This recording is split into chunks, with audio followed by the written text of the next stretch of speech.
very special one you folks are going to be meeting in just a moment. He's going to be rounding the corner with my teammate Julie. Let's see, there's Julie. And there is Azaan. Everybody say, what's up, Azaan? What's up, Azaan? Any idea what type of animal he is? Go ahead and shout out some answers. Let's see. Handsome. Anteater. Handsome. A marsupial. They're probably tired of me saying that, but. Aardvark. Okay. Let's see. None of that handsome raise boy. your hand if you think he's an aardvark. All right. Hands down. Raise your hand if you think he's an anteater. Nice. Okay. Hands down. Raise your hand if you have no idea at all. Nice. The honesty, I love it. Julie. Hands down. If you said oh my goodness. If you said aardvark, you are correct. But don't feel bad if you said anteater, you guys. That is our most common guess. I mean, look at him. He kind of looks like an anteater, right? It's a perfect example. For all my evolutionary biologists out there, there's this phrase called convergent evolution, where animals have evolved. They're totally separate parts of the planet. They've evolved to have similar traits and adaptations due to where they're living and their niches in the environment, but they're not at all related. That's like the anteater and the aardvark. Believe it or not, aardvarks are more closely related to animals like elephants and manatees than they actually are to anteaters. But they are on their own branch of the evolutionary tree. There's not a lot of animals that are that closely related to them at all. They're super unique.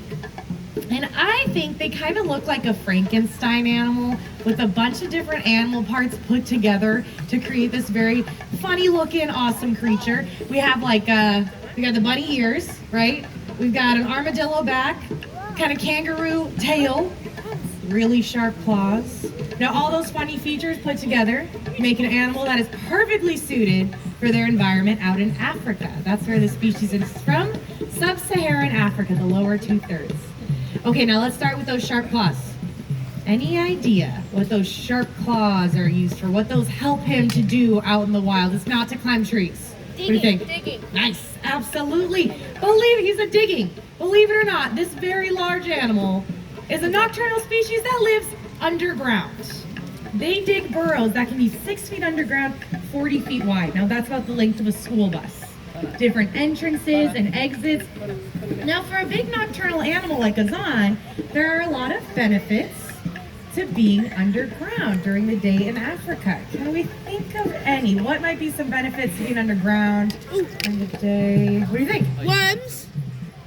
We said worms? Yeah. Oh, maybe. Okay, we're gonna get back to worms because worms are important to this dude, but not so much underground. What do you think? Temperature. Absolutely. Temperature control.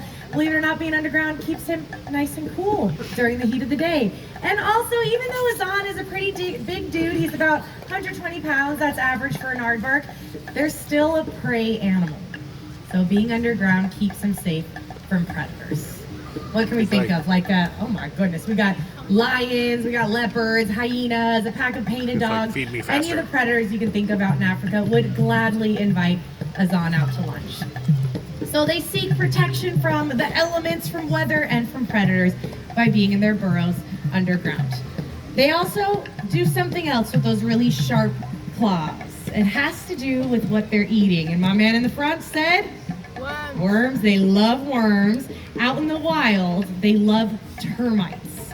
Now we have our little faux termite mound here, but worms, you're absolutely right. That is what Azaan is very excitedly, anxiously walking around following Julie for today. We have mealworms for him. We're not allowed to play with termites, so that's what our nutrition team said. Absolutely, mealworms are a great alternative. I have our faux termite mound here, where I'm going to screw in some of these tubes filled with worms out in the wild. I was talking about their claws being able to rip apart the termite mounds, and that's what they're used for, getting their food. No problem to rip apart something as hard as concrete. Okay, this is the hardest part of my job. No problem at all. But we are all about sustainability here at the zoo. We would like to reuse this lovely termite mound again tomorrow. So we pre-drilled holes for him. Maybe.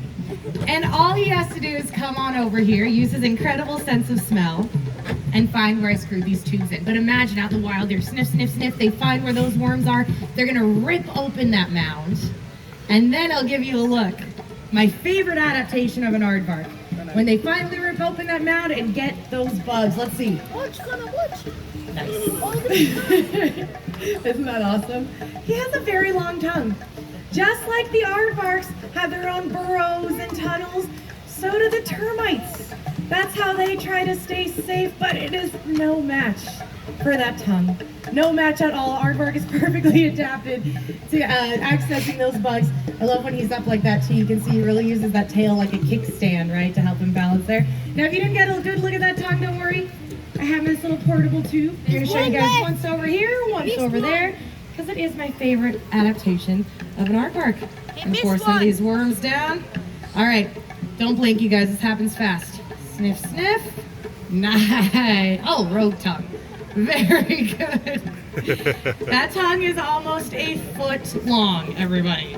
And not just is it so long, you can see, guys, in the front, the inside of this tube is just coated in what now?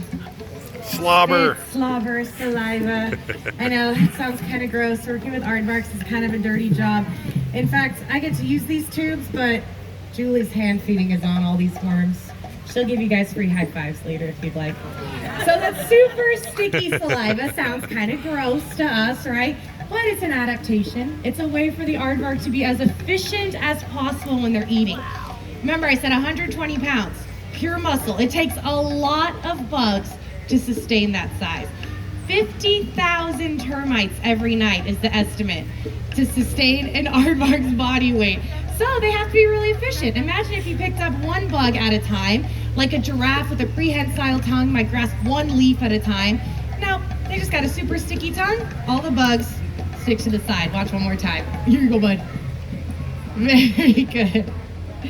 And notice when he's eating, his eyes tend to close and his ears turn backwards. Now, both of those are instinctual behaviors, which means he just was born doing them. Any ideas why his eyes might be closing or his ears might be turning backwards when he's immersed in a feeding experience? What do you think? So the termites don't crawl in either? Yeah, you know, termites crawling into his ears, Oh, sure, there or it into is. his eyes, absolutely. Believe it or not, when a termite's mound is getting attacked, they fight back. So those termites are going to try to swarm his face. He'll close his eyes. They also have the ability to close off their nostrils, too. He wants bugs up their nose. They're really cool animals. And Dave, you can get a good look as he's foraging on the smaller one. Those ears turn backwards. They're always listening for predators. I heard it. Yep, always listening for predators.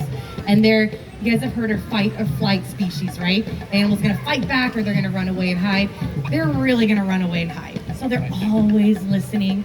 The sound of any danger, they're gonna go run into their burrow. Now, fortunately, aardvarks are not considered endangered out in Africa, but they do share range with a lot of endangered species, many of which our organization works really hard to protect. We can think of some of the obvious ones, right? Like the giraffes, the elephants, the rhinos, all those animals that share space with Azaan, these out in Africa. And you guys, just by being here today, are making a positive impact on wildlife, so we can never thank you guys enough. Now, to my favorite part of the presentation. I am wondering if there is a brave volunteer out there to help me with something. My man right there. All right. You guys are in a perfect spot, too, to take a picture of him. It's a good photo op, not gonna lie. Over here. What is your name? Caden. Nice to meet you, Caden. I have this tube right here filled with some worms. Julie's gonna walk Azaan right over to this stump. Julie's gonna set a set amount for Azaan to start eating these worms. You're gonna have a bug eating contest with him. I'll do it! That's okay. You'll do it? All right, cool. So come on in. I'm not gonna make you have a bug eating contest. Instead, come on in here. Put your feet right on the curve there. You are going to feed Azaan instead. That's perfect. Right down. Hold this with your left hand. Put it right on the stump. Azaan's gonna come on over, start eating out of the tube, and you're welcome to give him some scratches behind his head. Here he comes, top speed. Give him some scratches back there. Nice. Stick your tongue out. Oh, I tried. What did he feel like? Itchy, scratchy, rough. Absolutely. Go ahead, do it one more time. Yeah, people have described him like a coconut or a kiwi.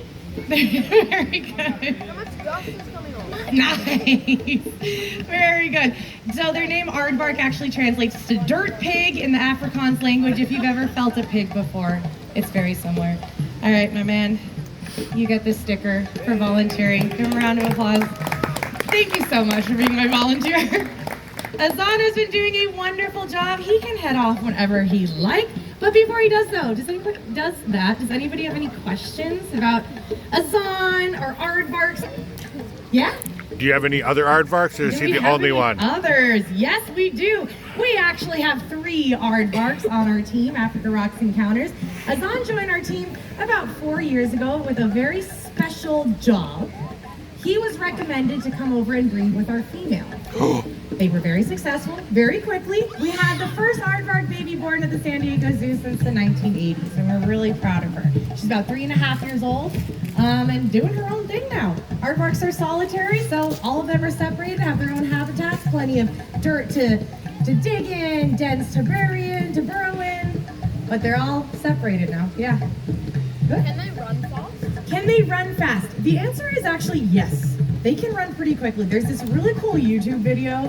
I recommend looking it up. It's like, oh man, I don't know how you would look it up, but it basically shows a hyena chasing an aardvark, and then all of a sudden you just see this cloud of dust, and the aardvark's gone. And you're like, oh my gosh, what happened? He sprinted away and dug into a hole like this, so fast, and he survived. So they can run pretty quickly.